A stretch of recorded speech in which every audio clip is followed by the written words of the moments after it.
we've got some questions for you. Mr. Trump, you've done great things in your life, and I just wonder, how do I, as an average person, begin?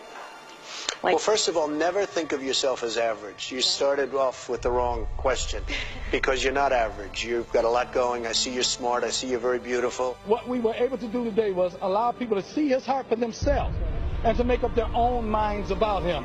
And they find out that he's not the person that the media has depicted him to be. Are you endorsing? I support Donald Trump, and everybody knows 100%. Families I know Donald forever. I like Donald very much. Wonderful guy. I mean, he is. And he's miscast by the media. You know that.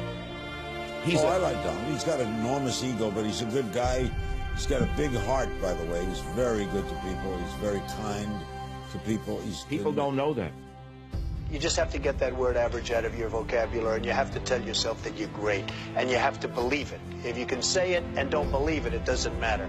A kid that worked in the back. Right. I said, well, hey, how is Donald Trump? This is before he ran. This is months ago. He goes, unbelievable. He would come backstage, come back to the kitchen, and give $100 to the staff. Yeah. He would give these guys quietly. Nobody would know about that. The fact is, I go down the streets of New York, and the people that really like me are the taxi drivers and the workers, etc., etc. Also, his children. I know his son, Eric. I've met him a couple of times. These are great kids. They're great. They're great kids. Yeah. You know, the apple doesn't fall far from the tree. Do you like him? Yeah, I mean, he's real. That's all we need. I like his ideas. Those are real letters. Those are not corporate letters. Those are not letters from Exxon. These are handwritten. Those are not letters from General Motors. Those are letters from people. You have to have heart. You have to take care of women's health issues. You have to take care of poor people that they're never going to have a shot. And you have to take care of African-American youth who have never been in a worse position than they are right now. This sounds like political presidential talk to me, and I know people have talked to you about whether or not you want to run. Would you ever? I just probably wouldn't do it, Oprah. I probably wouldn't, but I do get tired of seeing what's happening with this country. And if it got so bad, I would never want to rule it out totally. I think Donald Trump, underneath it all, isn't just a business guy. I think he loves America. I really do. I think he cares. This country has such potential. I love the country. I think we can make it better than ever before.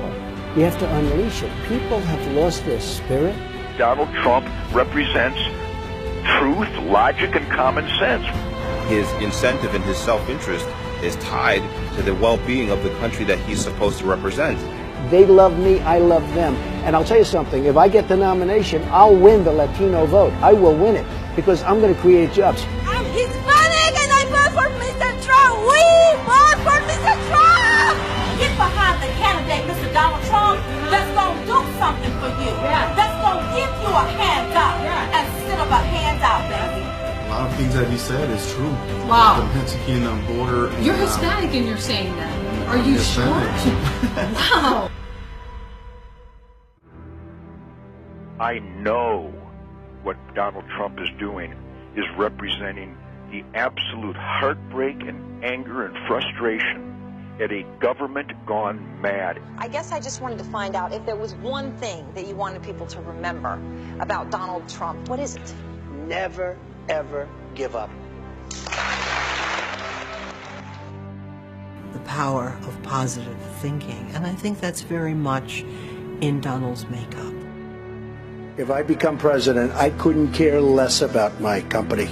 I want to use that same up here, whatever it may be, to make America rich again and to make America great again. Ladies and gentlemen, I am officially running for President of the United States, and we are going to make our country great again. Do not underestimate the power of Donald Trump, or you will be scratching your head wondering, how did he get the Republican nomination? And we will see the best debate in history. Hillary Rodham Clinton, Donald J. Trump. We are here to stay.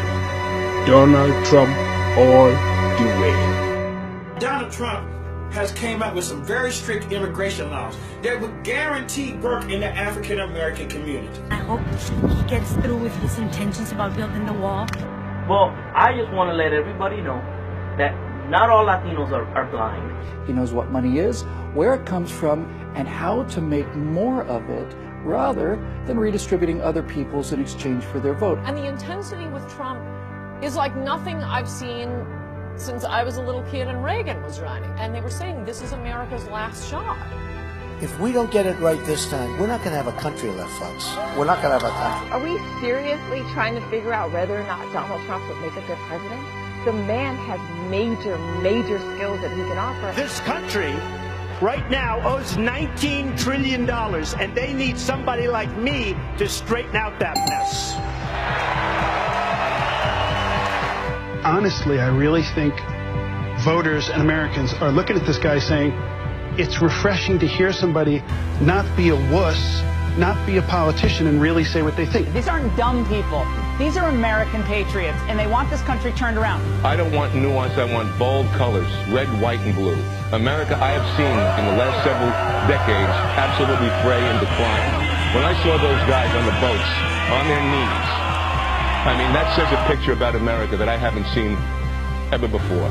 Democrats, not one or two, but many, are voting for Donald Trump, as well as Republicans. I've seen this all over the place. So I think there's a big movement happening, and I got to say that, you know, we need him. You know, this is a movement, folks. This is not like even maybe about me. I don't want it to be about me. This is about common sense. It's about doing the right thing.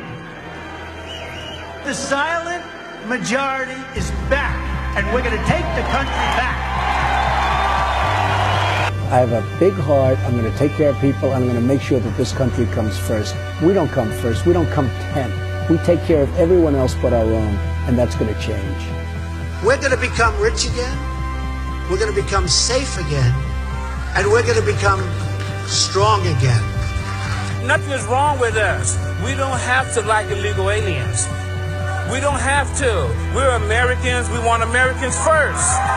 Why can't we be first? We are ready for a change. We are ready, and our troops deserve the best. And in the Middle East, I guess we've spent $5 trillion. We could have rebuilt our bridges, our tunnels, our roads, our hospitals, our airports. We could have rebuilt our country. We could have rebuilt our military. We could have taken care of Social Security. We could have taken care of everything. We are going to win so much. We're going to have win after win after win. You people are going to get sick and tired of winning. You're going to say, please, please, President Trump, we can't take this much victory. Please stop. We don't want any more wins. And I'm going to say to you, we're going to win. I don't care what you say. We're going to make our country